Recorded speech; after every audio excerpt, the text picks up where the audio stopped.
Here's the latest news for Red Deer in central Alberta. Olds College is testing a tool that uses artificial intelligence to diagnose illness in livestock like sheep. The device comes from a company called Vibroom. It's an AI stethoscope and it can track sounds from the organs of animals that humans are unable to hear. Testing is underway to see if the stethoscope can detect parasites.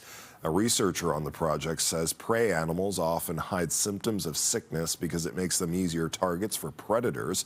That makes it harder for farmers to determine if their animals are sick. I guess the biggest goal is we want to make some diagnosis tool or even monitoring tool more accessible for producers, especially the producers that live further away from their available veterinary services, or something that they can able to use the tool on their own and help there to make their farming decisions. Vibroom says the technology was originally tested on humans and was able to detect COVID-19. Once the project is complete, testing will be done on other types of livestock so new algorithms can be created. As Lacombe County makes strides on solar expansion, a landowner group is expressing their discontent.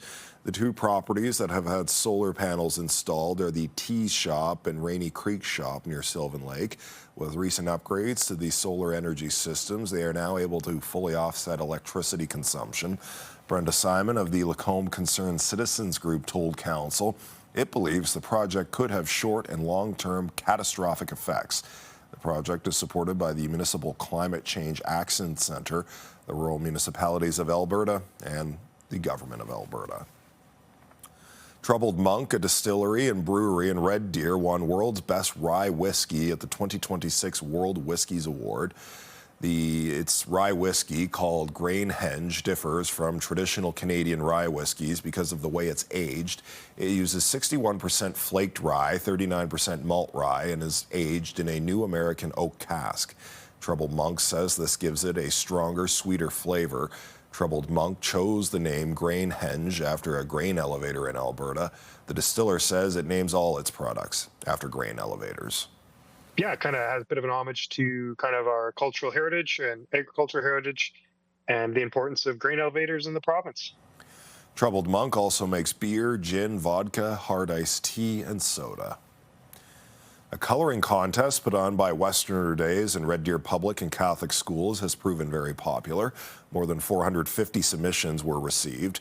The artwork had students very excited to draw and color posters. Tough choices had to be made to select the winning artwork. Individual winners will not be named due to privacy concerns, but the overall winning artwork will be on display at Westerner Days on digital screens across the grounds. Winners receive passes of varying levels for entry to Westerner Days, dependent on how well their artwork placed in the competition.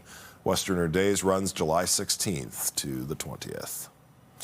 Two Red Deer Rebels were selected in the NHL entry draft. Luke Valuswick and Matthew Gard have been drafted to the Philadelphia Flyers. Gard was taken in the second round, and Valuswick was a fifth-round pick. They both play defense and joined the Rebels after the 2022 WHL prospect draft.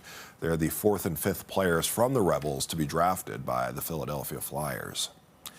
And just a reminder, if you would like to watch any of these stories again, you can always catch them on our YouTube channel. Just search CTV News Red Deer. After a very short heat warning on Wednesday, Thursday, we're back to normal average temperatures, but we'll start off sunny. Later in the afternoon, there's a 60% chance we get some showers and a risk of a thunderstorm. So that happens after 4 o'clock in the afternoon. 19, way more comfortable than 31, which is what we got up to on Wednesday. But yeah, there is a risk of a thunderstorm, which will feel good. Need the precipitation. 19 for Lacombe, Stettler, 18 in Rocky Mountain House, and just a bit warmer in Innisfail at 20 degrees. Here's a look at the rest of your 5-day forecast.